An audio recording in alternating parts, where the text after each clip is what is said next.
جميلة جدا تلك التي نتابعها هنا بهذا الملعب.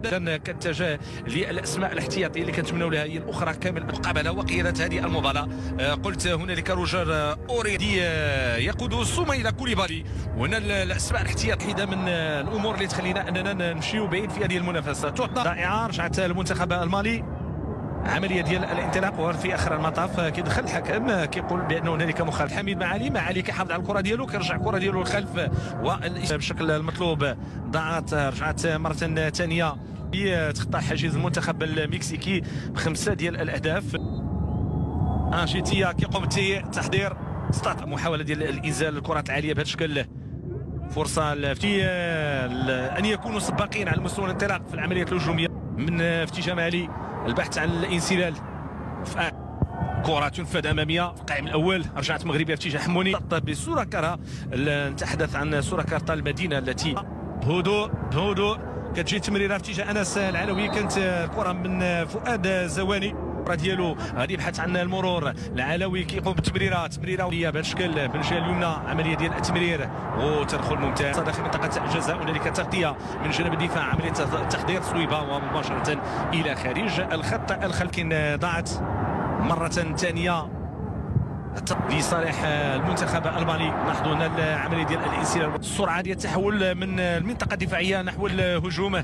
نقول بانه كره قدم خاصه في 17 سنه، وهنالك العميد ديال المنتخب مالي ديالا، وهذه كره اماميه محاوله كانت الخطر مطلوب. عمليه هجوميه صعبه تدخل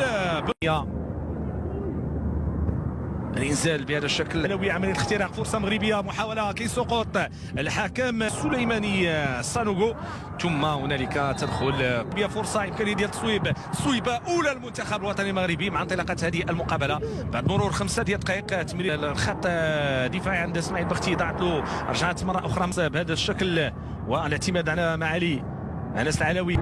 شوفوا هذه العمليه الهجوميه، فتح رباطي، كره ممتازه، محاوله داخل لصالح المنتخب المالي. تمريره جانبيه داخل منطقه الجزاء وتغطيه جيده من جانب عبد الحميد من ايوب شيخون. تمريره اماميه مطوله داخل منطقه الجزاء صعيبه وترتقم بالقائم مباشره الى خارج الخلفاد داخل منطقه الجزاء دائريه، خروج الحارس. شوفوا هذه العمليه الهجوميه، فتح رباطي، كره ممتازه، محاوله داخل منطقه الجزاء. مثل هكذا كرات الانسلال مترابطات بهذا الشكل، تمريره صعيبه لاحظوا هنا الفرصه ديال التصويب، التغطيه اللي كتجي في اخر الوطني المغربي. بن غوزيل يرجع الكره ديالو، كره من جديد في خط الوسط راسيه، محاولات ديال حموني اللي كتجي من الجهه اليسرى. حموني كيرجع كوتون، علوي، كاين خطا الحكم يعلن على التعامل معاه بواقعيه. اعتماد ايضا، محاوله تمريره الجهه اليسرى، البحث على يسرى الاماميه. طه بن غوسيل ينقذ الموقف. خط وسط لامتلاك الكره عند معالي مراوغه ديالو، كاين خطا مخالفه يتنبأ لها اخيرا.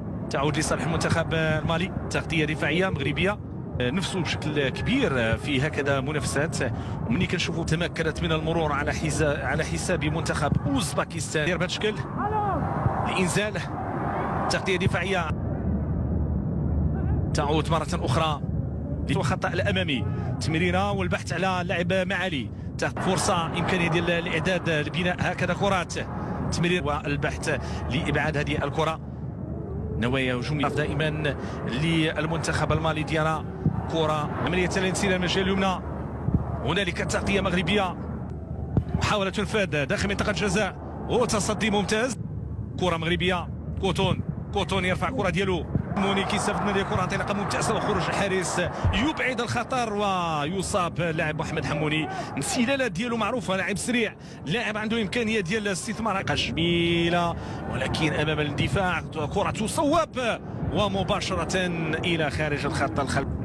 يسعد للتنفيذ حمزه كيختار الكره ديالو، كاين خطا بعد ما تابعنا اليسرى. عمليه هجوميه مغربيه من جانب انس العلوي، عمليه المرور، محاوله داخل منطقه الجزاء، الاختراق، التمرير صعيبه داخل منطقه الجزاء، يجب ابعاد الخطوره، وبن غوسيل يبعد الخطر الماضي امام السقوط على هذه كره اماميه تصويبه، تحطمات وإن استعصت الحلول يختبرون التصويب عن بعد لدن عناصر المنتخب الوطني المغربي في هذه المباراة. موني انطلاقة ممتازة، عملية ديال المرور، صراع رجل لرجل، عملية هجومية الجهة اليسرى، محاولة من جديد من جانب حموني يحاول هجومية، محاولة من كوتون للمحاولة لإبعاد الخطر. شوف هنا الحكم يسرع ليعلن عن لم يتمكن من استثمار مجموعة من الكرات، الشيء اللي مريرة داخل منطقة الجزاء، فرصة التصويب ولا الوسط، استثمار ديال هذه الكرة في خط الوسط كان جيد ديال معالي، ولكن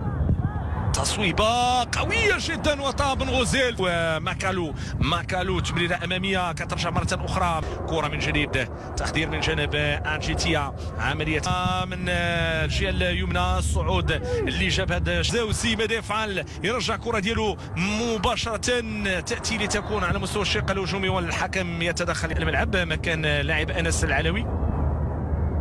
طلق ينسل يدخل داخل منطقة الجزاء وسقوط الحكم. تجاه حموني العملية ديال الانطلاقة على مستوى خط الوسط، بداية البناء مغربية، كرة بإمكانها تكون في المرمى، محاولة تغطية من جانب الدفاع مستمرة من جديد. منتخب مالي يمكن نقول بأنه لاحظ أنه ديال المنتخب المالي كوني بورابا، كرة من جديد في خط الوسط، كاين سقوط مغربية كان بالإمكان أن تكون في الشباك، تعود مرة أخرى التغطية دي مرتدة مضادة، تنطلق بهذا الشكل من جانب عبد الحميد معالي، يحصل على مخالفة، يلعب أمامية في اتجاه حموني تعود من الجهة اليمنى الزواني، انطلاقة دفاعية، محاولة من جانب حموني الاستلام، كيستفد من هذه الكرة، هجمة مرتدة مضادة لمنتخب مالي، وعودة ديال الدفاع وتصويبه ارتطمت بالقائم، ثم كيجي الهدف للمنتخب المالي على بعد 10 ديال الدقائق